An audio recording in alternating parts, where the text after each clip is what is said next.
Good morning, sunshine. After we landed, we got dinner, we went to the hotel, we explored it a little bit the next morning, and then we hopped on a bus to Merida, and that's where we are. And I'm very excited because I've always wanted to explore Merida. Because this is not vacation for us, because we're nomadic, there's certain things that we like to do the first week that we arrive at any place to really make it feel like home. It's a very important part of our travel. First, we have to find foods that suits our dietary restrictions. We have to make sure that this place is comfortable for all three of us. We have to make sure that we have proper transportation to get around the city, to be able to explore as much as we want, and we need some friends. And lucky for us, we already know a few people here. We've only met online, we've never met in person, so I'm totally looking forward to giving them a big hug and actually meeting them in real life. This is gonna be amazing. But all these things have to be prepped this week so we can explore as much as we want the next few weeks. So are you ready? Let's go! If you're new to my channel, hi, my name is Karen, and my daughters and I have been living on the road for the past 3 years, exploring, working, and learning through discovery. In this episode, we'll be going to our local market in search for food. We'll be making sure that we have the right transportation to explore as much as we can. We'll meet up with friends, and we'll make sure that our new Airbnb feels like home. We got here, we unpacked. I will show you the details of our Airbnb a little later in the video, but the most important thing to us is the food. And this is because I have an autoimmune disease that I control through diet. Being a single mom, getting sick is not an option. So making sure I have the right foods to eat and how to easily restock them is very, very important to us. Now, the first market we went with friends. She explained how everything functioned, some of the intricacies of the culture as far as tipping, as far as paying, as far as bargaining. She was very helpful. She has a YouTube channel that teaches all these little intricacies, and I personally watched every video before I came to Merida. We went to a small market called Mercados Santiago, and it was just one room full of fruits and vegetables. And basically what I did is I just was like a kid at a candy store. I love to cook. I love trying new things, seeing what's naturally available in certain areas, and getting it all. So basically I just grabbed everything I saw that looked interesting or that I wanted to try. And the ladies talked to the people because the ladies were super nice, and not only did they allow me to buy one of each, which is something that they don't do because things here are so cheap, right? So for 10 pesos you can get like 7 pieces of fruit, for example. So because it's so cheap, they try to sell you in bulk. They don't sell you individually.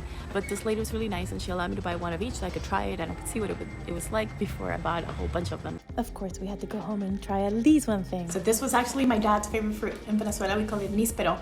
I don't know what they call it here. I'm gonna have to go and ask again because I forgot what she said.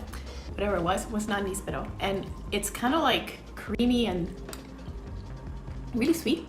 Kind of like, huh? Flan. Tastes like flan? I think so. I think it has the same texture as flan. My daughter seems to think it tastes like flan. It's like a custard. It is like so smooth and delicious. The next day, I was so excited to go back out there. Good morning, sunshine. I have to go to the mercado and get some groceries today, and I would love for you to come. Full disclosure, I wasn't really feeling like walking today. But once I do, it gets kind of like a little bit more interesting. Every day's a little bit different, you know? So I'm kind of grateful I decided to.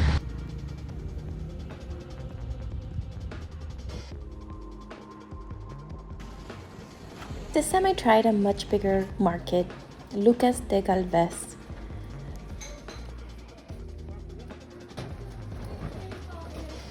Once there, I approached this lady because I was looking for caimito, which I had tasted at the other market and wanted to get some more.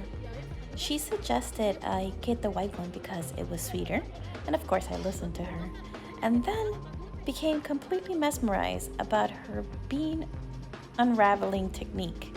So I had to get some of the beans as well. The first day that I asked for water at a restaurant and I got this. So I am looking for how to make this. I also need a hook to hang our hammock.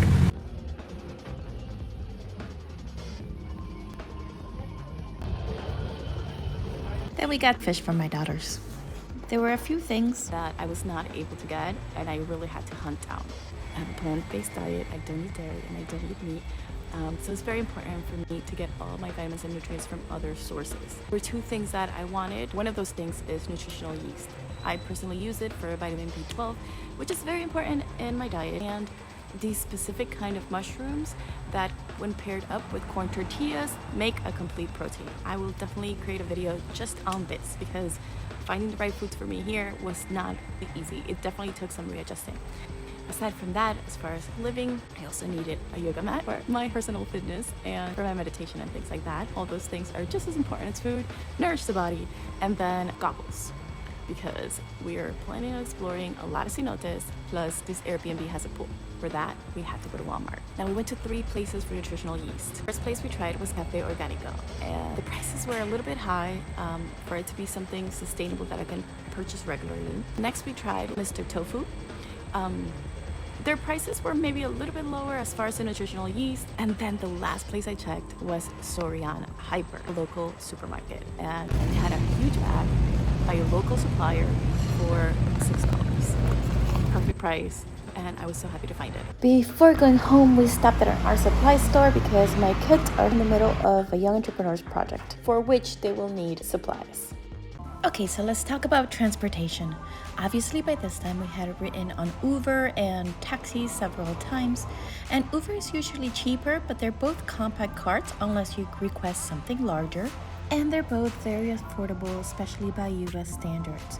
We're talking about $1 to max $10 for a ride. These cars rarely have AC, and they will not let you sit in the front because of COVID. So for the 3 of us, it was definitely a tight ride in the back seat. We had also by this point experienced the ADO buses. These are really nice station with snack bars, and some with AC, some without. Definitely large sitting areas. And the buses themselves have bathrooms on board, and they're pretty nice and spacious. These are great for going long distances, but they do not go to all the pueblitos, small towns in the area, so we had to look for others. I had seen a gathering of small buses on the way to one of the mercados, so I stopped to see where they went. They had boards that said things like Walmart and supermarkets and things like that, but when I inquired about other places they go to, they weren't able to tell me. They run on clipboards and walkie-talkies, so there was no way for them to find out from others either. After asking a few people along the way, I came across the Noreste bus station. This station had an easy-to-follow board, but the times and the prices were not always accurate.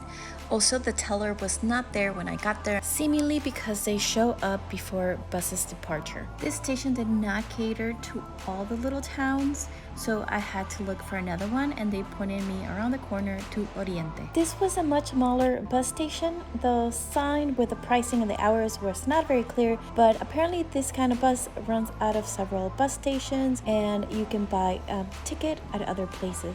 One of the other places that you can buy tickets for this kind of bus would be the ADO Centro station. At this station, you could also catch the Mayab bus, which goes to even more locations. This bus station has snack bars, stores, and amenities. These buses are called second class, and they don't have bathrooms. Some have AC, some don't. And sometimes you get a ticket, and sometimes you get a handy card that you can refill and reuse.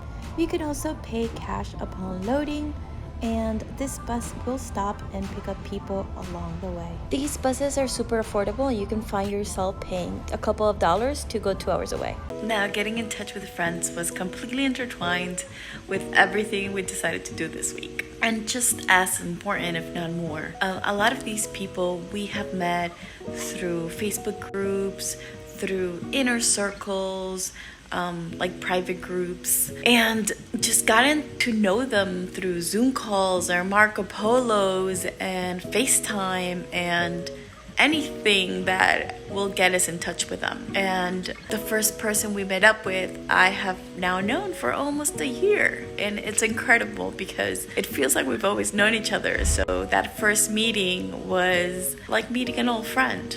even though we had never physically met before. When it comes to world schooling, people are always asking, what about socialization? What about socialization? And the truth is that we have nothing but time to connect with humans, and it's probably one of the most important parts of travel. And I feel like we have family all over the world and keep in touch with them as if they were next to me. So when we finally get to meet, it really feels like somebody that you know. And vice versa. Sometimes through the groups, we'll meet new people in some areas, and then we try to keep in touch with them after we leave, because the friendship doesn't end there.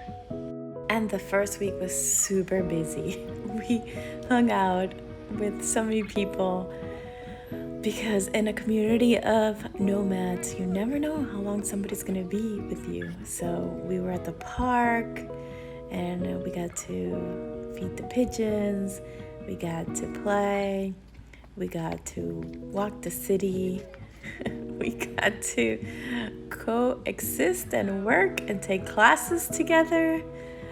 The kids got to hang out and teach each other the kind of stuff they like to learn, and also just play around and be silly. We also got to see people that we were in class with on Zoom for almost 7 months, and meet new people that the girls decided to start hanging out in the mall with. And these are bigger kids, so they got to do it without parental supervision. And we got to celebrate my daughter's birthday, which was really special. Airbnb time. So our Airbnb goes through the garage, into the pool area, which is like an oasis, to be honest. The pool is always cool. There's places to lay. There's places to gather and hang out and do some work. They have a little refrigerator, a bathroom, a shower, a grill, a hammock. It's just perfect. And then back here, there's 2 apartments. One's downstairs that we just passed, and then up the stairs, there's the second one. As soon as you get up the stairs, there's a washer and dryer to the left, and then our door to the front. Our Airbnb is solid built, so you can barely hear the neighbors. It has a beautiful view of the pool through one side, and the courtyard on the other side. The decor is really modern and sleek and clean. And the kitchen is fully stocked, including a water filter, so we don't have to worry about not drinking the water. It also has every amenity that you could want. The bathrooms are flushable. Yes, you can flush toilet paper, which is not common in this area. And it has a beautiful rain shower. Then there's 2 bedrooms. This is the first bedroom, which has a view of the pool. And this is the bathroom for the second bedroom and the second bedroom. So there's 2 baths and 2 bedrooms with giant closets. They both also have that little hook for the hammock. And my kids have enough room to work on the artistry, which is ongoing and part of their unschooling. There's attention to detail. It's perfect atmosphere to work, good Wi-Fi, peaceful. The girls get to swim whenever they want and cool off. This Airbnb includes electricity, water. It has a laundry room. It has a cleaning lady that comes once a week for us. Also includes the high-speed Wi-Fi. The yard and the pool gets maintained daily. And we get to have friends over and celebrate Kiara's birthday and really use it to its full capacity without a problem. So it is the perfect apartment. And we only pay $1,000 for all of that. Of course, there's places that are a lot cheaper, but I really wanted something that could meet all of our needs in one place. If you have any questions about any of the things I mentioned, don't hesitate to ask in the comments. And don't forget to like and follow if you want to see more of our adventures and all the things we learn along the way. Thanks for joining. Bye!